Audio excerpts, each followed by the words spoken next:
जय हिंद दोस्तों, स्वागत है आपका राज ट्यूटोरियल चैनल पर। आज हम लोग एनसीईआरटी सार संग्रह का जीव विज्ञान के बारे में अध्ययन करेंगे। तो चलिए बिना देर किए हुए जीव विज्ञान के बारे में हम लोग अध्ययन करते हैं।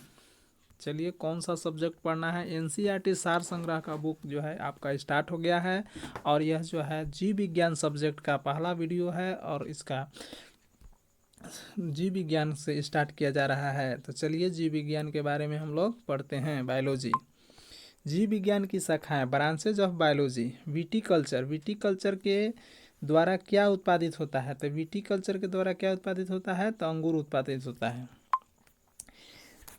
चलिए, जेरोंटोलॉजी के अंतर्गत वृद्धावस्था एवं आयु वृद्धि के प्रभाव का अध्ययन किया जाता है। जेरोंटोलॉजी के अंतर्गत क्या अध्ययन किया जाता है? जेरोंटोलॉजी के अंतर्गत वृद्धावस्था और आयु वृद्धि के प्रभाव का अध्ययन किया जाता है। वर्मी कल्चर में कौन सा कीट प्रयुक्त होता है? तो वर्मी कल्चर में केंचुआ, ठीक ना। वर्मी कल्चर में कौन सा कीट प्रयुक्त होता है? तो केंचुआ होता है। पैडोलॉजी के अंतर्गत किसका वैज्ञानिक अध्ययन किया जाता है? तो पैडोलॉजी के अंतर्गत जो है मृदा का अध्ययन किया जाता है। फूलों के अध्ययन को क्या कहते हैं? तो एंथोलॉजी कहा जाता है। कीटों के अध्ययन को क्या कहलाता है? तो एंटोमोलॉजी कहा जाता है। कीटों के अध्ययन को क्या कहा जाता है? तो एंटोमोलॉजी कहा जाता है।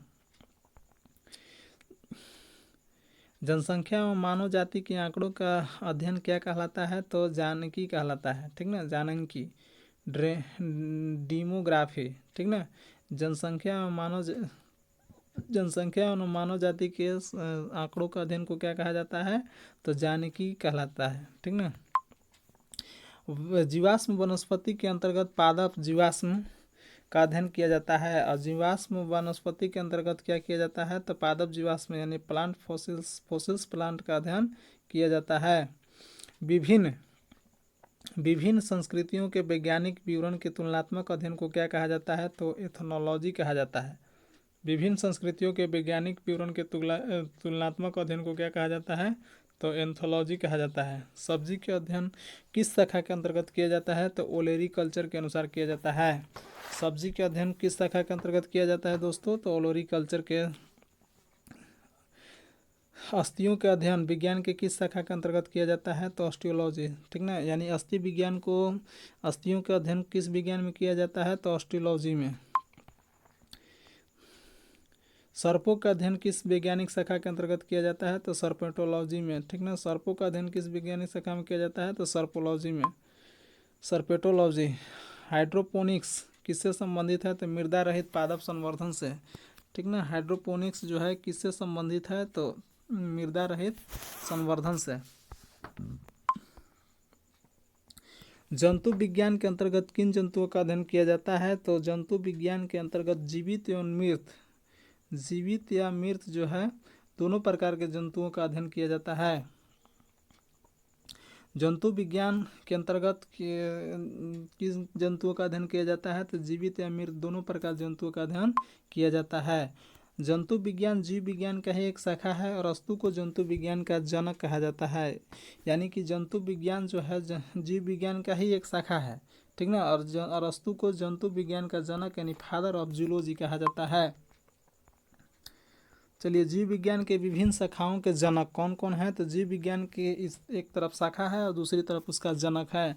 जंतु विज्ञान यानी फादर ऑफ जूलॉजी किसको कहा जाता है? तो अरस्तु कहा जाता है, ठीक ना। Father of biology father of botany किसको कहा जाता है? तो थ्योफ्रेटस को कहा जाता है, ठीक ना।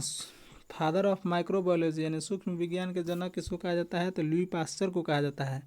जीवाणु विज्ञान यानी बैक्टीरियोलॉजी के फादर कौन है? तो रॉबर्ट कॉच को कहा जाता है, ठीक। प्राणी रक्षा विज्ञान किसको कहा जाता है? तो एडवर्ड जेनर को। वर्गीकीय एवं वर्गीकरण के पिता, ठीक ना, फादर ऑफ टैक्सोनॉमी किसको कहा जाता है?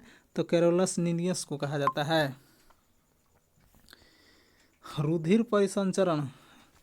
रुधिर परिसंचरण तंत्र यानी ब्लड सर्कुलेशन सिस्टम का फादर किसको कहा जाता है? तो विलियम हार्वे को कहा जाता है। कोशिका विज्ञान का फादर साइटोलॉजी किसको कहा जाता है? तो रॉबर्ट हुक को कहा जाता है। उत्परिवर्तन म्यूटेशन किसका फादर किसको कहा जाता है? तो ह्यूगो डॉर्बिच के कहा जाता है। कवक विज्ञान का किसको कहा जाता है? तो हेनरिच एटनडेवेरी को। पादप शरीर क्रिया विज्ञान यानी प्लांट साइकोलॉजी किसको कहा जाता है? तो स्टीफन हेल्स को कहा जाता है। आधुनिक वनस्पति विज्ञान के पिता किसको कहा जाता है? तो कैरोलस लिनियस को कहा जाता है। रुधिर वर्ग के पिता किसको कहा जाता है? तो कार्ल लैंड स्टीनर को कहा जाता है। अंतःस्रावी विज्ञान के पिता किसको कहा जाता है? तो थॉमस अल्वा एडिसन को कहा जाता है। अनुवांशिकी का जनक किसे कहा जाता है? तो ग्रेगर जॉन मेंडल को कहा जाता है। भारत आधुनिक अनुवांशिकी का किसको कहा जाता है? तो उसी को ग्रेगर जॉन मेंडल को ही कहा जाता है। भारतीय पुरावनस्पति विज्ञान यानी इंडियन प्लेनोबोटनी का पिता किसको कहा जाता है? तो बीरबल साहनी को कहा जाता है। अनुवांशिकी अभियांत्रिकी का पिता किसे कहा जाता है? तो पर्ल बग को। शैवाल विज्ञान के पिता विलियम हेनरी हार्वे को कहा जाता है। भारतीय शैवाल विज्ञान के पिता एम आइंगर को कहा जाता है।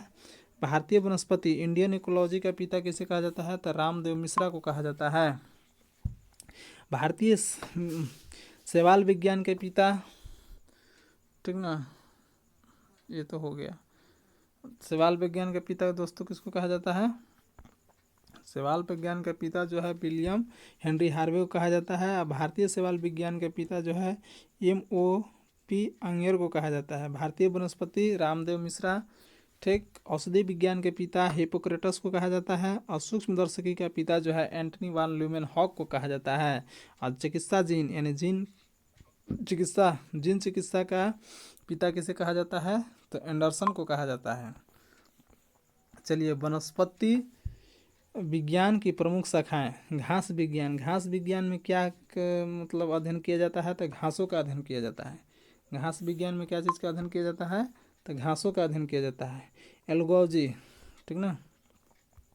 घास विज्ञान में क्या था? घासों का अध्ययन होता है। एल्गोलॉजी में क्या होता है? शैवालों का अध्ययन होता है। एंटोनॉमी में क्या होता है? आंतरिक संरचना का अध्ययन होता है। एंथोलॉजी में पुष्पों का अध्ययन होता है। जीवाणु विज्ञान में जीवाणुओं का अध्ययन होता है। ब्रायोलॉजी में ब्रायोफाइटा का अध्ययन होता है। केसिडोलॉजी में पादपों में रोगजन्य गांठों एवं पादपों एवं कैंसर का अध्ययन होता है। डेंड्रोलॉजी में वृक्षों की आयु का अध्ययन किया जाता है। डेंड्रोक्रोनोलॉजी में वृक्षों की आयु का अध्ययन किया जाता है। और डेंड्रोलॉजी में वृक्ष और झाड़ियों का अध्ययन किया जाता है। इकोलॉजी में पौधों के वातावरण से संबंध का अध्ययन किया जाता है।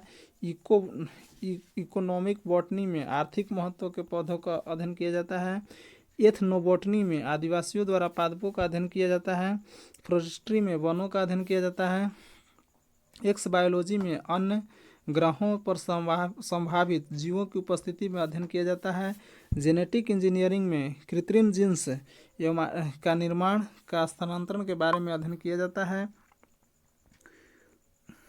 लाइकेनोलॉजी में लाइकेंस का अध्ययन किया जाता है। माइक्रोबायोलॉजी में सूक्ष्म जीवों का अध्ययन किया जाता है, ठीक ना।